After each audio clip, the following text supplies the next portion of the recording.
असं कधी झालंय का, की रात्री कधीतरी उठावं लागलं आणि चक्कर आली किंवा झोकांडी गेली आणि भिंतीवर आदळावं लागलं? हो, तर हे व्हर्टिगो, चक्कर येणे.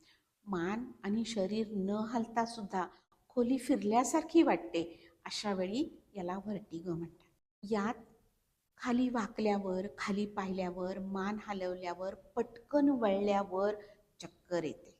तर ती काही सेकंदभर किंवा मिनिटभर टिकून राहते. व्हर्टिगो काही कानाचे आजार असतील तरी सुद्धा आपल्याला आढळून येतो. यात कानात जडपणा असणे, कानाच्या बाजूला सूज असणे, कानात किणकिण आवाज येणे, कधीतरी कमी ऐकू येणे हेही आढळते. तर कानाशी संबंधित विकाराबरोबर सुद्धा व्हर्टिगो आढळतो.